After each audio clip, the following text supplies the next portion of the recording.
पहले तो मैं जी नईम साहब का जवाब एक बात पे जरूर देना चाहूंगी कि भाई ये पाकिस्तान जो है ना, ये कौम, पाकिस्तानी कौम, ये बड़ी गैरतमंद लोगों की कौम है। और हमें पता है कि अपनी मुल्क के लिए, इस रियासत के लिए जान कैसे कुर्बान की जाती है, हर बंदे को पता है। और जो पाकिस्तानी फौज की आप बात करते हैं ना, ये हमारे सर का ताज है भाई। भारत का वाकया, अफगानिस्तान वाली ये चीजें जो, ये सब आपको याद रखनी चाहिए। खाली एक बानी पीटीआई तो, अब मैं क्या कहूँ कि हमारे लिए मुल्क की अहमियत है। ये रियासत है तो हम सब हैं, रियासत नहीं है तो हम में से कोई भी जो है ना वो सलामत नहीं है। तो अल्लाह ताला इस मुल्क को, इस कौम को सलामत रखे। अब मैं बात आऊंगी मैंडेट की। मैं ये मेहर आमीन। साहब दो तीन जवाब जरूर देना चाहूंगी अपने भाई को, मैंने बड़ी मुश्किल से जब्त की हैं। जी जी। मैं बाई इलेक्शन जी डस्का जी, का द फ्लोर इज इनके लिए योर्स। एक पुराना, मुझे करने दे बात। अब ये बाई इलेक्शन जो डस्का का था, इसमें इनकी हुकूमत थी ना, वफाक में भी और सूबे में भी। ये जो मैंडेट की बात करते हैं, उसमें दोनों इलेक्शन तो ये बुरी तरह हारे। उसके बाद जो हम्म। उन्होंने वहां पे जो एक वहां पे डस्का के लोगों पे कहीं पर्चे हो रहे हैं, सियासी इंतकाम की जो हद पार की, दो लोग मर्डर हो गए। इन्होंने की गवर्नमेंट में ही हुए ना। कौन थी पुलिस, किसके कहने पे अहकामात इनके मान रही थी, ब्यूरोक्रेसी किसके कहने पे काम कर रही थी। और जब फैसला आया दोबारा री इलेक्शन का, तो फिर स्टैब्लिशमेंट भी इनकी थी, अदलिया भी इनकी थी, हुकूमत वक्त भी ये थे। तो फिर इनका मैंडेट कहाँ गया? डस्का ने जो है पीएमएलएन का साथ क्यों दे दिया? पीएमएलएन की वहां से, जो पीएमएलएन की टिकट होल्डर पे मैं थी, मैं एमएनए कैसे बन गई अगर ये मैंडेट की बात करते हैं? तो आरटीएस भी 2018 में अगर ना बैठा होता तो इनमें से लोग कैंडिडेट जो हैं वो कभी भी पार्लियामेंट का हिस्सा ना बनते। और इसी तरह अगर ये बात करते हैं जनरल इलेक्शन अब की जो 2024 का था, तो इसमें ऐसा इमरान खान ने कौन से काम कर दिए थे मुल्क और कौम के लिए जो कि लोग इनको इतना पसंद करते हैं? बात यह कि एक प्रोपेगेंडा के तहत, और जो था आपका इंडिया से फीडेड, आप एक फंड लेते हैं टीटीपीज के थ्रू, जिसके ऊपर आप सोशल मीडिया पे अपनी कैंपेन रन करते थे।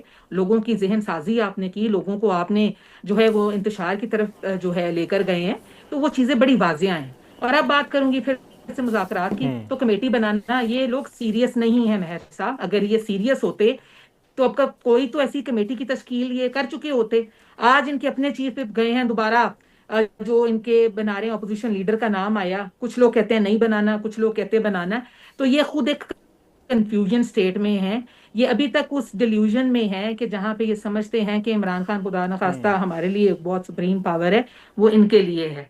इस मुल्क, इस कौम को इमरान खान की जरूरत नहीं है। 4 साल के वक्त जो को मिला था, वो प्राइम मिनिस्टर थे। एक दिन में भी अगर कोई चाहे तो बड़े काम हो सकते हैं।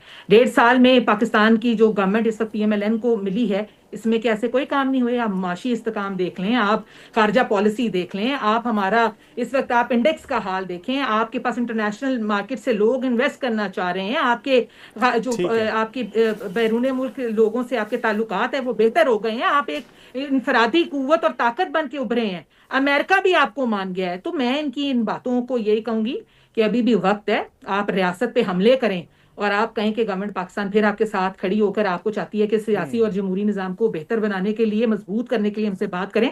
अगर आप नहीं करना चाहते, आप तो 9 मई को भी नहीं मानते। आप अगर बंदूकें लेकर रियासत की तरफ चढ़ाई करेंगे, रियासत आपको मुंह तोड़ जवाब देगी। मैं इतना ही कहना चाहूंगी, क्योंकि ये पाकिस्तानी जो अवाम है ठीक और है। पाकिस्तान की जो कौम है, फिर भी ये जो है अपनी फौज के साथ है। और हम फौज का साथ इसलिए देते हैं क्योंकि हमारी हिफाजत की जिम्मेदारी पाकिस्तानी फौज की है। और जो शोहदा हमारे लिए अपनी नजराने अपनी जिंदगियों के दे चुके हैं, उनकी फैमिली है, हम सब पाकिस्तानी लोग हैं। तो जब आप पाकिस्तान की या पाकिस्तानी अवाम की बात नहीं करेंगे, तो there is no way, then there would be no further जो है इसके ऊपर ठीक कोई है। मुज़ाकरात या कोई और बात उससे बहस हो। ठीक है। ठीक है। अच्छा नौशीन साहिबा, आप इनके रवैये की बात करी और आज वज़ीर आला खैबर पख्तूनख्वा सुहेल आफरीदी साहब जो है ये कह चुके हैं कि जो हमारे साथ किया जा रहा है या जो ये सिलसिला जारी है, हमने बर्दाश्त कर लिया, लेकिन जब आपकी बारी आएगी तो आप लोग बर्दाश्त नहीं कर पाएंगे। वो तो आपसे नाराज नजर आ रहे हैं। हम बर्दाश्त कर चुके हैं जी। हमारी सीनियर लीडरशिप से लेके और सारी, और हमारी जो लीडरशिप का पहला टीयर है, दूसरा टीयर है, वो सब जेलों में गए, इनकी वजह से गए। झूठे मुकदमात में लोग गए, इलेक्शन चोरी ये करवाएं, हमारे घरों में मेरी चादर की पामाली, मेरे सर से चादर छीन ली गई। हमारे लोगों की घरों में बहनें बेटियां नहीं थी जिनके ऊपर ये जबर करते थे। जब अपनी बारी आई है तो रोना बंद करें, इस बात पे आए कि ये सारा सिस्टम इन्हीं का शुरू किया हुआ है। 2018 का इलेक्शन जो इन्होंने खराब किया, चोरी किया, और उसके बाद बाई इलेक्शन इन्होंने चोरी करने की कोशिश की, उसमें ये हर हद तक जाते थे। हमें धमकियां आती थी, फैमिलीज के लोगों को ये उठा लेते थे। तो हमने बड़े सब्र और तहम्मुल से वक्त गुजारा है। और इसके बाद भी आज भी हमारी रिफ्ट इनसे नहीं है, ہم ان کے لیے ہم ان کے خلاف جو ہے وہ کارروائیوں میں مصروف عمل نہیں ہیں. ہم پاکستان کی عوام کی بہتری کا سوچ رہے ہیں, ہم ڈیولپمنٹ پہ بات کر رہے ہیں, ہم ہیلتھ پہ بات کرتے ہیں, ہم ایجوکیشن پہ بات کرتے ہیں, ہم پاکستان کو مضبوط سے مضبوط ترین ملک بنانے کی بات کرتے ہیں. اور ان کی جو حالت ہے یہ کہتے ہیں کہ ہم مشروط جو ہیں مذاکرات کریں گے. مذاکرات کس سے کریں گے بھائی؟ اپنی پہلے پارٹی میں تو اپنی لائن ایک سیٹ کر لیں, ڈیفائن کریں نا, ایک پیپر پہ چاک آؤٹ کر لیں آپ نے کیا مذاکرات کرنے ہیں. نمبر 1 بھی عمران خان ہوگا, نمبر 10 بھی عمران خان ہوگا. تو یہی باتیں ہیں کہ سہیل افریدی ہو یا میرے بھائی ہوں, جو ان کی بڑی مہربانی, ابھی تک وہ انہوں نے انٹرپٹ نہیں کیا, بہت خوشی ہوئی ہے مجھے, مہربانی آپ نے بہن کی بات مانی ہے. تو بات یہ ہے کہ مذاکرات کے لیے پہلے سیریسنس دکھائیں, اپنے آپ کو, اپنی بینیفیشریز کو ٹھیک ہے. چھوڑ کے اگر آپ حکومت سے بات کریں گے یہ زیادہ بہتر ہے. جہاں آپ بات کرنا چاہتے ہیں تو ان کے خلاف 9 میں آپ یاد رکھیں کہ آپ کر چکے ہیں, تو وہ آپ سے بات نہیں کریں گے. بات آپ کو حکومت وقت سے, پاکستان سے ہی کرنی پڑے گی.